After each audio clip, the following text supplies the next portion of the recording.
സിയാസ് കരീം സ്വന്തം ഉമ്മാനെ അടിച്ചു പുറത്താക്കി. ഇത് ഞാൻ പറഞ്ഞല്ല, കുറച്ച് മാസങ്ങൾക്ക് മുമ്പ് ഒരു ഇന്റർവ്യൂല് അഖിൽ മാരാർ പറഞ്ഞതാണ്. വീട്ടിൽ കയറി വന്ന് എന്റെ ഉണ്ണിനെ കുറിച്ച് അനാവശ്യം പറഞ്ഞാലുണ്ടല്ലോ. അഖിൽ കോട്ടാത്തല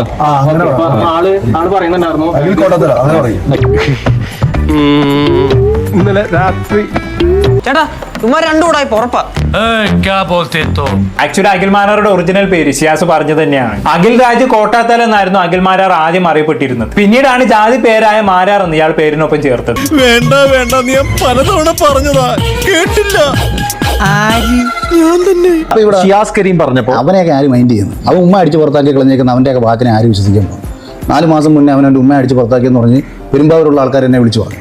ആരായത് നിന്നോട് പറഞ്ഞത്? ആരും പറഞ്ഞല്ല, ഞാൻ ചുമ്മാ ഊഹിച്ചതാ. ഇനി നീ എങ്ങാനും സിയാസോ അവനാര്? അവനൊന്നും എന്റെ ലെവലിലുള്ള ആളല്ല. ഞാൻ മെയിനാണ്. അവരൊന്നും മറുപടി കൊടുക്കേണ്ട ആവശ്യം എനിക്കില്ല. ഈ ഒരു ആറ്റിറ്റ്യൂഡിലാണ് അഖിൽ സംസാരിക്കുന്നത്. ഇതൊക്കെ കേട്ടിട്ടേ എന്റെ മസിൽസ് വെട്ടി കേറിയിട്ട് വയ്യ. ഞാൻ ചെയ്യുന്നതിനുള്ള ഊക്ക് തന്നെ ഞാൻ ഡെയിലി മേടിച്ച് കൂട്ടുന്നുണ്ട്. ഇപ്പൊ കണ്ടവർ ചെയ്യുന്ന ഊക്കും കൂടി ഞാൻ മേടിക്കേണ്ട അവസ്ഥയാണ്. എന്റെ ഉമ്മാനെ പുറത്താക്കുന്നത് എന്റെ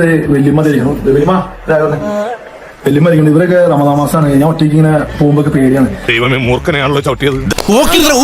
പാട്ടി ഇപ്പൊ ഞാൻ പറഞ്ഞു വെയിറ്റ് ചെയ്തതാണ്. ഞാൻ 10,000 കഴിച്ച് ഇരിക്കാം. ഇത് പറയണ്ടോ? ഒന്നും പറയാനില്ല, കേട്ടില്ല. ആരും പറയണ്ട പുറത്താക്കി. ദമു എന്ത് പറ്റിയടാ? ചായ നെറുകന്തലേ കയറി ബ്ലോക്ക് ആയതാ. സിയാസിന് ഉമ്മ തന്നെ വന്നിരുന്ന് എന്നെ പുറത്താക്കിയിട്ടില്ല എന്നൊക്കെ പറയുമ്പോ പിന്നെ നമ്മൾ എന്ത് പറയാനല്ലേ? പക്ഷെ അങ്ങനെയാണെങ്കിൽ എന്തുകൊണ്ടായിരിക്കും അഖിൽ മാരാർ അങ്ങനെ ഒരു ആരോപണം ഉന്നയിച്ചതെന്നാണ് ഞാൻ ആലോചിക്കുന്നത്. ഇവൻ പറയുന്നത് വിശ്വസിക്കരുത്. ഇവൻ ഭക്ഷണം കഴിക്കാനും കള്ളം പറയാനും മാത്രമാണ് വാ തുറക്കുന്നത്. നീ എവിടെ പരിപാടി അവതരിപ്പിച്ചാലും ഇത് തന്നെയാണല്ലോ അവന്റെ വിധി. സിയാസ് സ്വന്തം ഉമ്മാനെ അടിച്ച് പുറത്താക്കിയെന്ന് പെരുമ്പാവൂരിലുള്ള ആരോ തന്നെ ഫോൺ വിളിച്ച് പറഞ്ഞു എന്നുള്ളതാണ് അഖിൽ മാരാർ പറയുന്നത് അല്ലേ? എനിക്ക് തോന്നുന്നത് എന്താണെന്ന് അറിയോ? ഈ അഖിലും സിയാസും തമ്മിലുള്ള പ്രശ്നം അറിയാവുന്ന ആരോ ഇതൊന്നുകൂടെ മൂപ്പിക്കാൻ വേണ്ടി അഖിൽ മാരാരോട് ഇങ്ങനെ വിളിച്ച് പറഞ്ഞു കൊടുത്തതായിരിക്കും. ഒരു കയ്യബദ്ധം നാറ്റിക്കരുത്.